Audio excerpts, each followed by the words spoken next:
people. So that is the Venezuelan constitution. It's not just an abstract concept. It's been carried out. There's been a couple of referendums since Chavez was elected president, and there's been at least one recall election. Okay? So that's democracy. And I've just mentioned there are positive aspects and negative aspects of Venezuelan democracy.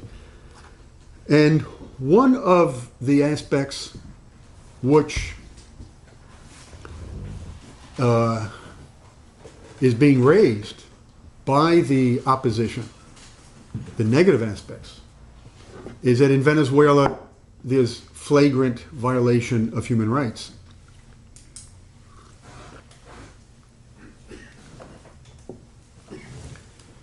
And I want to say that that also has to be analyzed in depth.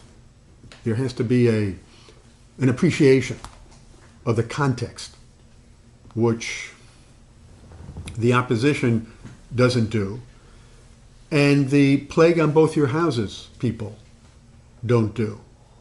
They, talk about what's going on, but they don't discuss the context in which it's taking place.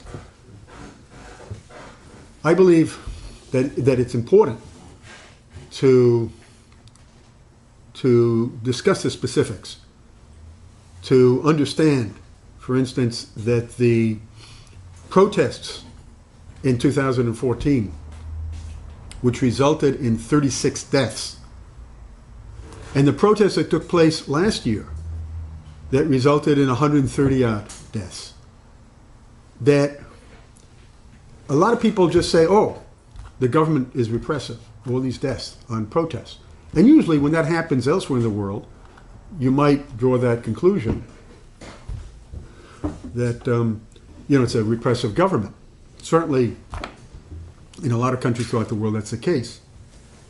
But in the case of Venezuela, you have to understand that the protesters were combating the security people, both the police and the National Guardsmen, and that 6 National Guardsmen were killed in these protests in 2014, and 1 or 2 policemen were killed. And that in 2017, the protesters were firing on an Air Force base. In Caracas, there was a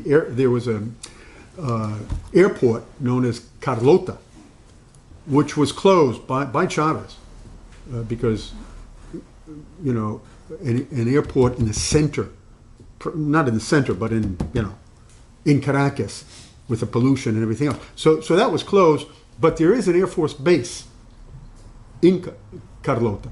And the protesters went up to the base and fired on the base during these protests. They were, especially in 2017, more than 2014, they were practically dressed in military, the gloves, everything was really designed to do battle with the security forces. So that we have to understand that. One of the people who was, several of the people who were killed, it was a mob killing. The protesters, in one case, something that was filmed and that everybody saw it on TV, Orlando Figueroa, they poured gasoline over him because they identified him as a Chavista who was in the gathering of the protesters, and they lit him on fire. And you saw it, everybody in Venezuela saw it. They all went running off. He survived 4 days. And he said they did this because they perceived that I was a Chavista. And when he died, his mother said the same thing. Well, the New York Times, but they publish articles in which they try to convey the idea that they're even-handed. So this one article in the New York Times said pro-opposition completely, but then they say, the opposition does some things that are questionable. And the article referred to Orlando Figueroa. And they said the opposition caught this guy stealing, and so they killed him. I don't think they said how they killed him, but he was assassinated. He was killed by the protesters because he was a thief. Well, firstly, when I talk about this, I got to be careful because I don't want anybody to perceive that, I believe that if he was a thief, that would have been justified or that would have been such a bad thing. But the fact of the matter is that explanation, it was a hate crime. And that explanation that he was caught stealing was an example of damage control on the part of the opposition. They said that precisely in order to avoid the other explanation. If you might mention that he was dark-skinned. That he was what? Dark-skinned. That's right. That's right. I mean, he looked like a Chavista. He was dark-skinned. So there's a racist element also. But the hate crime would take in both. That he looked like a poor person. He was dark-skinned. He was not a middle-class person like the protesters. I mean, these protests were taking place in the eastern part of Caracas, where the middle-class, upper-middle-class people live, not in the western part of Caracas, where the poor people live. So, for a U.S. audience, if it was stated that this was a hate crime, I mean, the opposition would have been completely discredited here in the States. So the New York Times, stated that this happened because he was a thief. Okay? So these protests, are not black and white in terms of, the repression against the people in the opposition. I spoke at a university in British Columbia, outside of Vancouver, and a Venezuelan student who was there, asked me a question and was defending the opposition and everything. And then a journalist interviewed me and also interviewed him, and he told the journalist there were hundreds of people who were killed. Well, there weren't hundreds of people who were killed. There were 36 in 2014, and there were 130 odd in 2017. But in addition, he referred to what I made reference to the National Guardsmen who were killed. So he said that was retaliation for the repression. And when the journalist told me this, that this student, Venezuelan student, said that, I mean, it fit right in place. Because these people who were protesting were middle class and upper middle class. And they perceive that the policemen are not middle class. They're, lower middle class or working class. And the Army and the National Guard in Venezuela, unlike the rest of Latin America, that's the upper class views with considerable contempt the armed forces. Historically, and this explains partly the Chavez phenomenon. Chavez comes from the lower class or lower middle class, and explains why this revolt took place within the armed forces, and why his movement began in the military. Is that the upper class in Venezuela has never had their kids join the military. Not even as officers? What's that? Not even as officers? Not as officers. A little bit so with the Navy and the Air Force, but not the Army and not the National. So this kid who said, well, it was retaliation, as if that was 100% justifiable. And as if the government had no right to move against them after they killed these 6 National Guardsmen. I mean, here in the United States, we know, and I told this to the journalist. I looked at maybe I overdid it, because I looked at him in the eyes and I said, if that happened in the States, I don't know about Canada, but there's no way. I mean, you kill a policeman, let alone somebody in the military, because they were rough, they there was repression. So you take out a gun and you kill somebody. I said, there's no way that you would avoid the electric chair or capital punishment. But it gives you an idea of the, it gives you an idea of the complexity of the situation. When the media here in the States talk about repression, violation of human rights in Venezuela, you've got to place it in the context.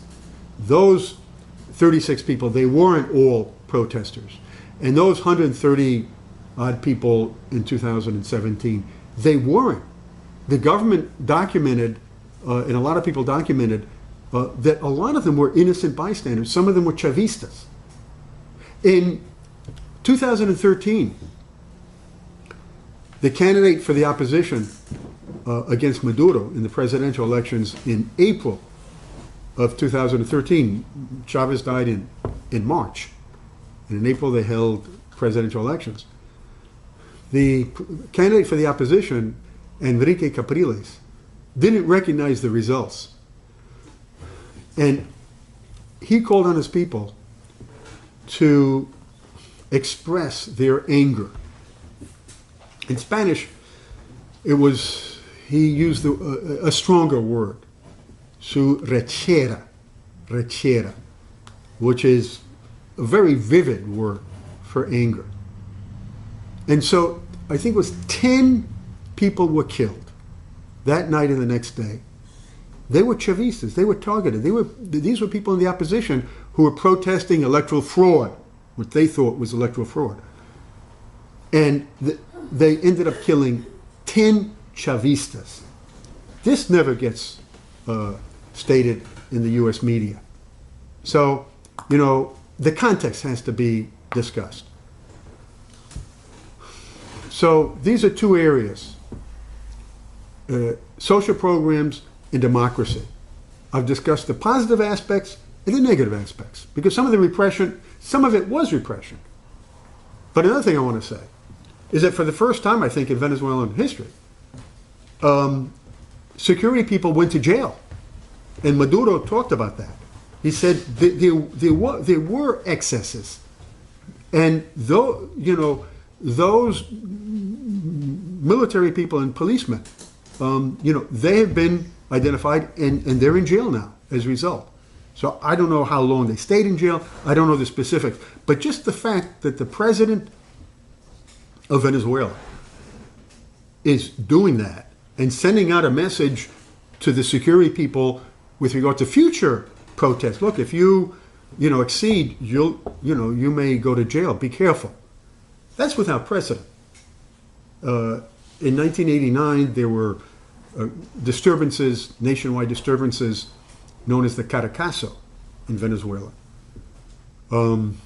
There were thousands of deaths. Nobody knows how many. Some of this, I would say between 2,000 and 4,000 deaths. The official neoliberal government supported by under the neoliberal government, right, supported by the United States, Carlos Andrés Pérez, who Chavez then rose up against. The Chavez coup was against the same president in 1992. Nobody went to jail for that. Nobody. So that, with regard to the second topic, pluses and minuses. The third area is economic policy. And here too, we can talk about positive aspects and negative aspects. One of the negative aspects is that, in my opinion, Maduro has not appreciated the importance of the marketplace, and that it's necessary to take into consideration that Venezuela is a capitalist country. It's not a socialist country. And incidentally, when the right says that what's happening in Venezuela demonstrates that socialism doesn't work, well, we got to keep in mind that Venezuela is not socialist. 80% of the economy is private. And maybe that's why the country is facing the problems that it is. But in any case, I think that Maduro, and this is a criticism that I have, doesn't factor that in to the equation or to the policies So that as a result, you have products which are below the cost of production, you know, products that are produced by state companies that are below the cost of production. And that's part of the problem. When the price of oil was above $100 a barrel for Venezuelan oil and $150 for better grade oil, and then when it was over $100, the government had money to provide subsidies to the telephone company. You know, the telephone service, for instance, was decent, was good. And when people in the opposition would say, you know, the government is taking over these companies and the state is not a good administrator, I'd point to the telephone company, the telecommunications industry, CANTV, C-A-N-T-V. And this is an important example of how Chavez's economic nationalism succeeded the neoliberal period of the 1990s, when everything was privatized and went over to foreign capital, not national capital, foreign capital. The Venezuelan economy basically ceased to be Venezuelan. Steel, which was a state company, was sold to a foreign consortium. Cement, which was private but Venezuelan, was sold to the Japanese and the Mexicans. Electricity, which was owned by the family of Maria Corina Machado, the old-time oligarchy. Machado is a radical opposition person.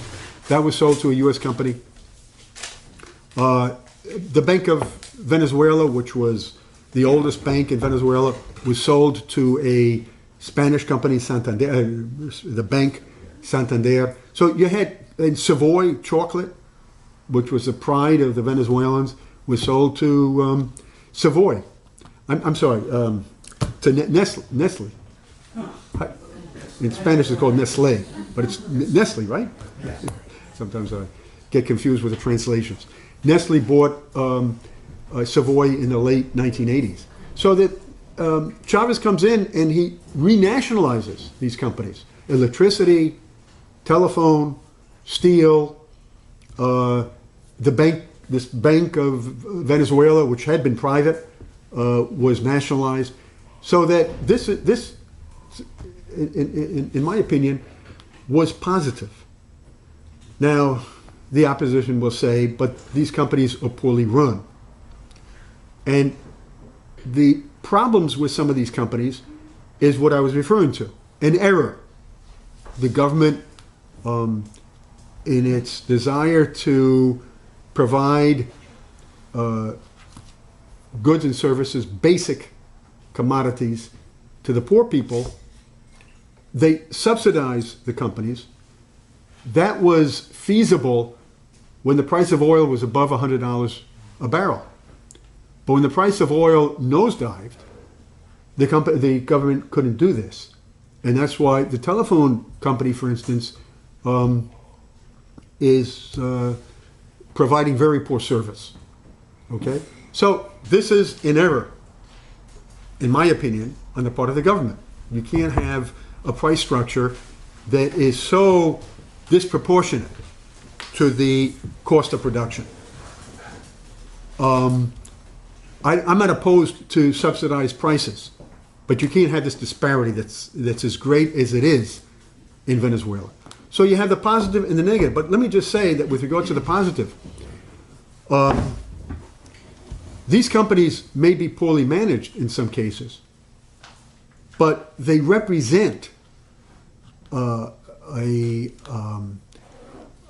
change that has been a banner of political parties, even centrist political parties, going way back in time. It's like the nationalization of oil in Mexico. When Cardenas nationalized the oil in 1938, that has become a symbol for Latin American nationalists, the left, and many people who aren't even political. Now, Pemex the Mexican oil company, has been very poorly managed since then.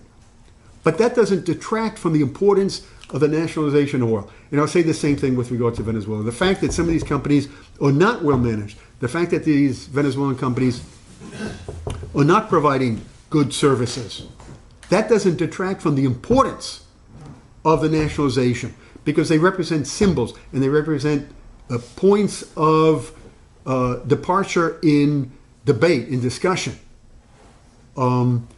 And also the fact that Maduro has not privatized these companies in spite of the difficult economic situation.